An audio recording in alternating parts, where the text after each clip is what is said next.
જોઈએ ભારતીય હસ્તકળાઓ માટીકામ, ધાતુકામ, કાચનું કામ, કાપડ પર હસ્તકળા, ચર્મ પર હસ્તકળા, કાષ્ઠનું હસ્તકળા અને રમકડા પર હસ્તકળા. મૌર્ય યુગમાં હસ્તકળા કારીગરોના સમૂહને શું કહેવાતા? સંઘ કહેવાતા, અને એમાં જે સંઘનો વડો હોય એને જ્યેષ્ઠ કહેવાતા. ગુપ્ત કાળમાં હસ્તકળાના કારીગરને શ્રેણી કહેવામાં આવતા. મિલિંદ પન્હો ગ્રંથ બરાબર. મિલિંદ પન્હો ગ્રંથમાં હસ્ત ઉદ્યોગોના કેટલા પ્રકાર છે? 75 પ્રકાર છે. નવપાષાણ સમયના વાસણોનો પ્રથમ પુરાવો ક્યાંથી મળ્યો? મેહરગઢથી. પકવેલી માટીની હસ્તકળાના પ્રકાર: 1. સાદી અને 2. ચિત્રાત્મક. જનપદ સમયના માટીના વાસણો એને શું કહેવાય? પ્રિન્ટેડ ગ્રેવેર. બ્લુ પોટરી એટલે કે નીલા વાસણો જયપુરમાં મળી આવે છે, એટલે કે જયપુર જાણીતું છે. પછી બાંકુરા ઘોડા ટેરાકોટાથી બનેલું હસ્તશિલ્પ, એને જીઆઈ ટેગ મળે 2018માં. મૂળ સ્થાન પશ્ચિમ બંગાળ, બાંકુરા જિલ્લો. હડપ્પામાં પુરુષ અથવા સ્ત્રીઓ ઉપરના ભાગે વસ્ત્ર પહેરતા એને વાસ્ત કહેવાતું, અને નીચે પહેરે એને નીવી. દુપટ્ટા જેવું અધિવાસ પણ પહેરતા, અને સુતરાઉ અને ઊનના કાપડનો ઉપયોગ કરવામાં આવતો. હડપ્પામાંથી સોયનો પુરાવો મળ્યો. એના ઉપરથી સાબિત થાય કે તેઓ વણવાના અને કાંતવાના જાણકાર હતા. પછી શ્રુમા અને પટ્ટ વસ્ત્ર એક જાતનું રેશમી વસ્ત્ર છે, ગુપ્ત કાળમાં જાણીતું હતું. શ્રુમા અને પટ્ટ વસ્ત્ર રેશમી વસ્ત્ર. કાપડ પર છાપકામ કરવા માટે શું વપરાય? તો લાકડાના બ્લોક વપરાય. સુતરાઉ કાપડ પર વૈજ્ઞાનિક રીતે રંગવાનું કાર્ય ક્યારે શરૂ થયું? મુઘલ કાળમાં. કપડામાં તરંગ જેવી ભાત હોય એને લહેરિયા કહેવાય. જયપુર અને જોધપુર જાણીતું છે. ઇકત શૈલી એટલે શું? તો કપડાને સીવતા પહેલા કપડાના દોરાને રંગવામાં આવે એટલે ઇકત શૈલી કહેવાય. ઓડિશા, આંધ્રપ્રદેશ જાણીતું છે ઇકત શૈલી માટે. કલમકારી એટલે શું? તો ઘાટા વનસ્પતિના રંગોને કપડા પર હાથ વડે છાપવામાં આવે કલમકારી કહેવાય. ગુજરાતમાં માતાની પછડી અને માતાનો ચંદ્રવો કલમકારી પદ્ધતિથી રંગાય છે. કલમકારી માટે આંધ્રપ્રદેશ, ગુજરાત, પશ્ચિમ બંગાળ, ઓડિશા જાણીતું છે. ગુજરાતમાં અમદાવાદ જાણીતું છે.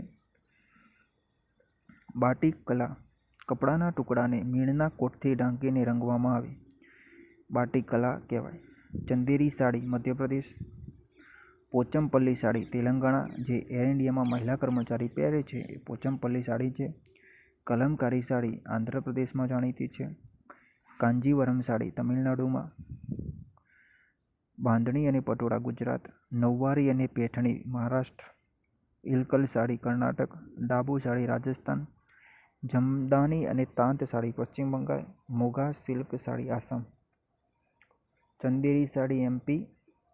પોચમપલ્લી સાડી તેલંગાણા, એર ઇન્ડિયામાં મહિલા કર્મચારી પહેરે. કલમકારી સાડી આંધ્રપ્રદેશ. કાંજીવરમ સાડી તમિલનાડુ. બાંધણી પટોળા ગુજરાત. નવવારી પેઠણી મહારાષ્ટ્ર. ઇલકલ સાડી કર્ણાટક. ડાબુ સાડી રાજસ્થાન. જમદાની અને તાંત સાડી પશ્ચિમ બંગાળ અને મોંગા સિલ્ક સાડી આસામ. અજરક છાપણી કામ ખત્રી સમાજ વડે થાય. ખંડાલા અને જયપુરમાં હસ્તકળા જાણીતી છે કઈ? તો જરી કામ જાણીતું છે ખંડાલા, જયપુર.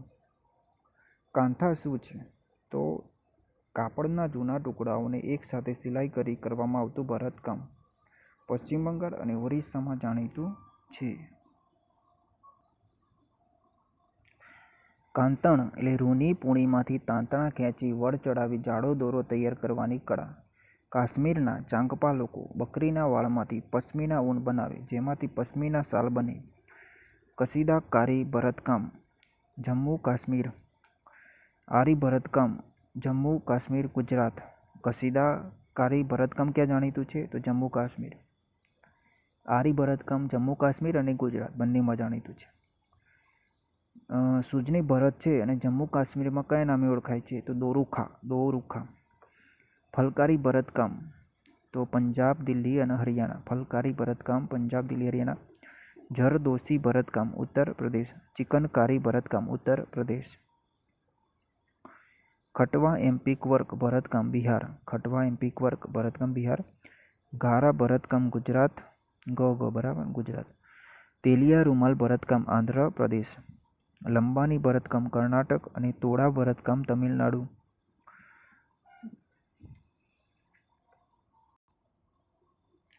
તોડા ભરતકામથી શું બને છે? તો પુથુ ફકુલી શાલ. પુથુ ફકુલી શાલ તોડા ભરતકામ તમિલનાડુ.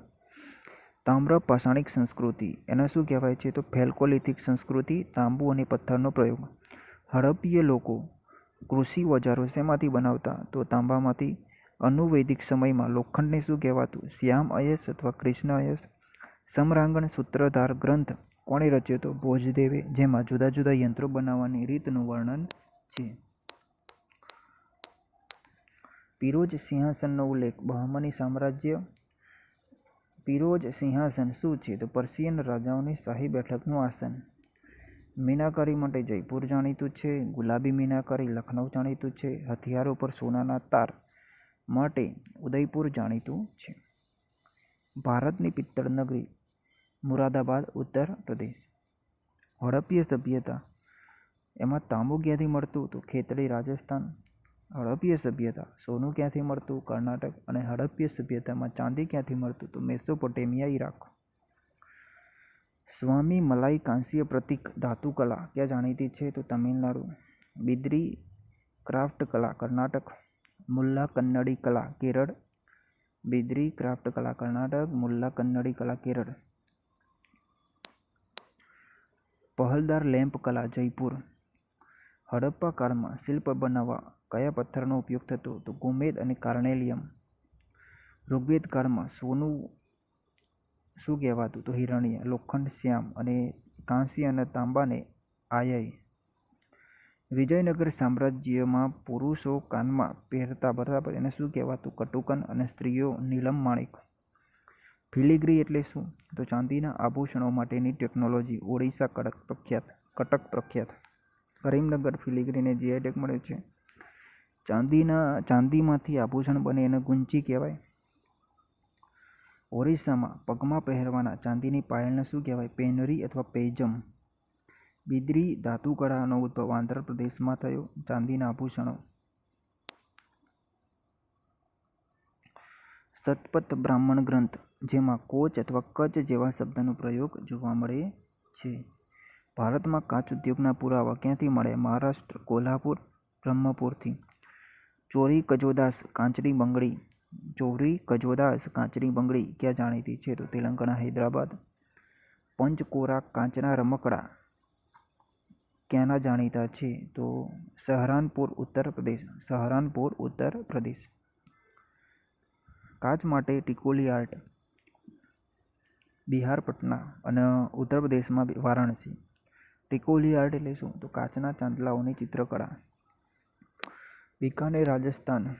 એમાં ચામડાની કળા એને શું કહેવાય? મનોતી કળા અથવા તો ઉસ્તાદ કળા. ઊંટના ચામડાનો પ્રયોગ થતો. સાંચીના સ્તૂપ ફરતે કાષ્ઠ નિર્માણ કોણે કરાયું હતું? તો શૃંગ વંશના રાજાઓએ. શ્રીનગરમાં હાઉસબોટની છત પર જોવા મળતી કોયડા જેવી ભાત એને શું કહેવાય? ખતમ બંડ. કાષ્ઠ કાર્ય. બારીમાં જોવા મળતી ભાત એટલે કે શ્રીનગરમાં જ બારીમાં જે જોવા મળે ભાત એને શું કહેવાય? ડબ. પેલામાં ખતમ બંડ, આ ડબ. લાકડા પર નિર્મિત ચિત્ર તેલંગાણા જાણીતું છે. સેન્ટાલમ એટલે ચંદનનું નકશીકામ કર્ણાટક જાણીતું છે.